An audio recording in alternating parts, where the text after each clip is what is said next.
যে দ্বিকক্ষ বিশিষ্ট পার্লামেন্ট হবে, তাহলে কিছুই আপনার বিএনপি ক্ষমতায় গেলে কি করবে এটি আপনাকে ব্যাখ্যা করার দায়িত্ব বেগম খালেদা জিয়া তার নাম দিয়েছে।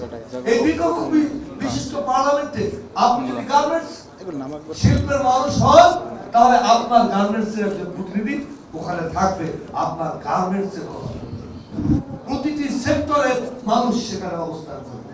এভাবে প্রতিটি জায়গায় আমাদের, আমি একজন শিক্ষক, আমরা জানি যে বাংলাদেশে সবচেয়ে বেশি, একজন নোবেল বিজয়ী বলছিলেন যে একটি দেশকে শেষ করতে প্রথম তার শিক্ষা ব্যবস্থা, দ্বিতীয় তার সাংস্কৃতিক ব্যবস্থা, এই দুটি ধ্বংস করতে পারলেই দেশটা শেষ হয়ে যায়। আমাদের শেখ হাসিনা লুটেরা বিশ্বের শীর্ষ লুটেরা, তিনি সেই কাজটি করেছেন, শিক্ষা ব্যবস্থা ধ্বংস করে দিয়েছেন। এর কারণেই ৩১ দফায় উল্লেখ করা হয়েছে শিক্ষা ব্যবস্থায় প্রতি বছর 5% প্রবৃদ্ধি রাখা হবে এবং সর্বোচ্চ বাজেট নেওয়া হবে।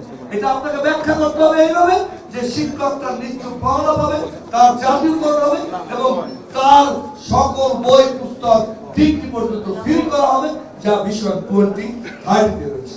আমি বক্তৃতা দীর্ঘায়িত করবো না, কারণ গায়ক তো কিছু বলতেই হবে। তো সবাই ভালো থাকবেন, 31 দফা পড়বেন, বুঝবেন। এখন আর লেখাপড়া ছাড়া বাংলাদেশের রাজনীতি হবে না, কারণ আপনার সন্তান যে কম লেখাপড়া করেছে সেও এসেছে। ধন্যবাদ আপনাদের নেসারাবাদবাসী, আপনাদেরকে ভালো থাকুন, সুস্থ থাকুন। সামনে বিশাল লড়াই, অদৃশ্য দেওয়ালের বিরুদ্ধে আহত রয়েছে কুচকের হাত।